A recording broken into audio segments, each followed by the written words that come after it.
Let's try this again. Ray, what day is it today? Game day. Game day. It's the finale of Moon Knight tonight, which I would have been excited for the finale of Moon Knight had I not seen episode 5. But after watching episode 5, I am extremely excited to see this. Episode 5 of Moon Knight, with maybe the exception of 1 or 2 episodes of WandaVision, is probably the best episode in the very young lifespan of Disney Plus Marvel content right now. It was absolutely fantastic. They did something totally different from what they normally do and stuff like this. It was great to see. And so it left me thinking 2 things. Number 1, my God, I cannot wait for the finale. It's going to be so great. And number 2, how the actual F are they going to actually wrap this show up in 50 minutes? Dude, I don't know. Or however much they've got left. I mean, however long they make this up. I don't know. Maybe we'll turn on. We'll see tonight's running episode, 42 minutes, 51 minutes, 131 minutes. I don't know. Maybe it'll be a super long episode. I'm doubting that, though. But still, here we are. We're heading into the finale of it. And, you know, we saw last week the end, apparently, of Steven. Mark no longer needed Steven. He achieved balance. Now, so the first question I have for you guys, and then I'm going to ask you about your general feelings about tonight, but my first question for you guys is this. Does Steven reappear at some point in the season finale of Moon Knight? Yes. I think so. You think so? Yeah. Okay, so that whole achieving balance thing was just really not that important? I think later on we're going to see him come back, though. There'll be some time for just, Mark to be on his own. But I think Steven is There is only one episode. episode left. Sometime in the episode, John. Okay. So, but I think that, Mark or Steve was a very lovable character. And I think we need to have some closure with that situation, too, because that's who we first started our journey with. So we need some balance in that storytelling. Also, in the comics, it's Mark Specter who, in the original incarnation, created those personas. Like, he created Stephen Grant. He created Jake Lockley. So I could see that the revelation of what's been going on, and I'm not saying I know this, but I think this might have been all an extended... I still believe that we're going to find out that a lot of what we've seen isn't real. And what's been happening is that Mark Spector has been hovering in the afterlife, and Khonshu ultimately is going to resurrect him permanently. And I think what's been going on is very much like an occurrence at Owl Creek Bridge or like Jacob's Ladder or something like that. I don't know if that's true, but in the comics, and then when they later weighed into this, that Khonshu did resurrect him. And they've talked about it in the show. They resurrect him. But I think that all of this is sort of this dreamy afterlife business. And I would imagine that the end of this show resurrects Mark Spector as a fully formed Moon Knight. And what we've been seeing is the journey that he needed to go through to get there. See, when this show started, and once we got through the first 1, 2, and 3 episodes, and you had that theory, I didn't quite buy into it, but I was like, okay, but I could see that happening. Now that we're going to the final episode, I don't see it happening. I think everything we've seen has been actually real. I think everything we've seen has been as Mark has perceived it. Now, we'll find out. There's only one more episode to go. But, I mean, now I really feel like, because I think if they were going to do something like that, you reveal that in episode 4 or maybe 3. Well, to not really reveal that to the audience until the very end is going to have a little bit. Now, I was a little bit young. I'm dating myself here, but it's kind of like a Dallas season finale where what was the name of the character? JR when he got shot. No. It was the other one. The one season that the season ends, and at the season finale, the character wakes up and the entire season was just a dream. It was Bobby. Wasn't it Bobby Ewing? It was JR's. Sure. It was. Sure. I was a little bit too young, but yes, something like that. I remember that. But you know what? I should amend what I'm saying. I think this all has been happening, but it's been happening not maybe necessarily in our plane of reality. Put it that way. So it has been going on. Okay.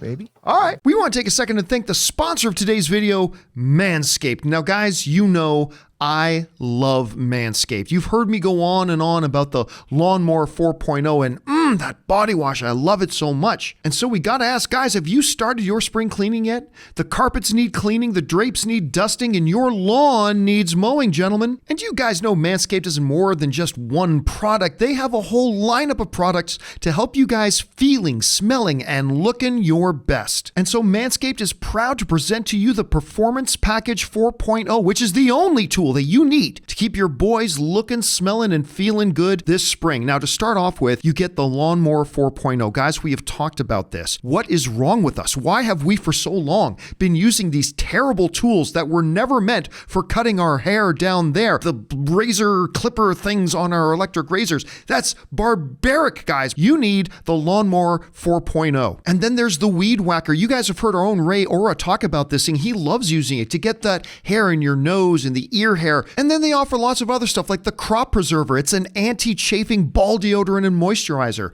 The Crop Reviver. It's a spray-on toner for your balls. And of course, they've got the perfect grooming tool for your face with the Plow 2.0, the perfect razor for the finest shave on that face. So guys, get 20% off plus free shipping with the code Campea. That's CAMPEA at manscaped.com. That's 20% off and free shipping with the promo code Campea at manscaped.com. It's time to throw out your old hygiene habits and upgrade your life. Well, so where's your, now that we're heading into the final episode here, Rob, I know I will start with you on this because nobody on the planet, and I mean this honestly, nobody on the planet, including Oscar Isaac's parents, were more excited for Moon Knight coming than you.